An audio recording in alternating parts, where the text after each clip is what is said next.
Nobody ever told me how hard this would be. In school, I was sold a narrative that I could graduate and just make art.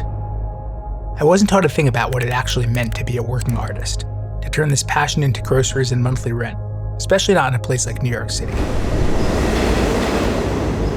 Nobody really wants to be a starving artist. It's fine when you're young and have no real commitments other than rent and a six-pack of beer. But at a certain point, that gets old and wears you down. That's why so many talented artists get discouraged or quit altogether.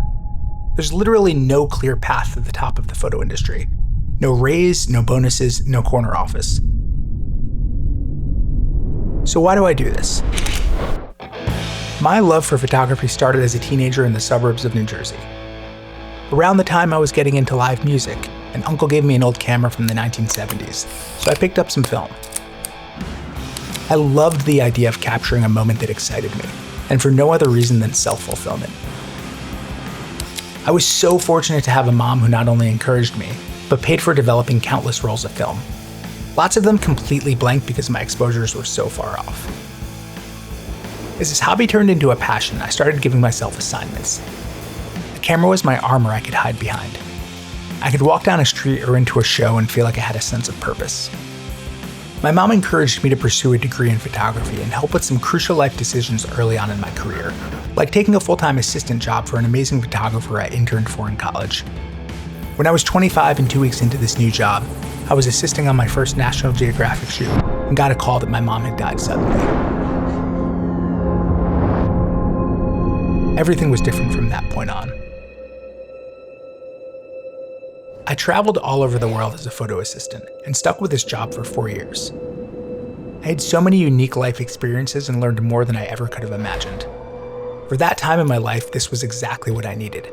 I'd suffered a massive loss but didn't have the tools to process it, so I just kept pushing forward. Anyone who's lost their greatest fan knows of the immense hole that can never be replaced. Ever since picking up a camera, I've felt a connection to my mom. From that encouragement as a teenager to the guidance through those first years of my career, all I've wanted to do is make her proud. She's the reason I'm a photographer, and I know how much joy my life would bring her if she were still here today.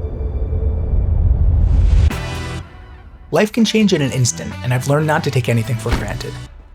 I know how fortunate I am to pursue something I love, and I do my best to approach every shoot with a sense of play and wonder. I've compared it to getting into a sandbox as a kid and building something new, and there's so much joy to be found in those moments. Photographers are gifted a world of opportunity that very few people will ever get to experience. There are so many easier and more lucrative career paths, but nothing as fulfilling as this. We're invited into people's lives all because we're good at this one little thing. We're trusted with their time, energy, and sometimes big budgets because someone truly believes we can connect with the person we're photographing and create something that captivates, that makes the viewer stop and reflect on a single moment in time. No artist starts in this journey because it's an easy one. The second I picked up a camera, I found a sense of purpose, and I've followed that instinct ever since. That instinct, that need to create and to share, is what unites us as artists.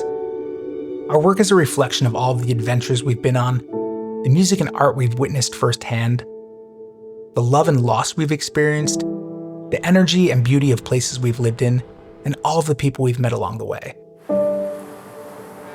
It's so much more than a profession.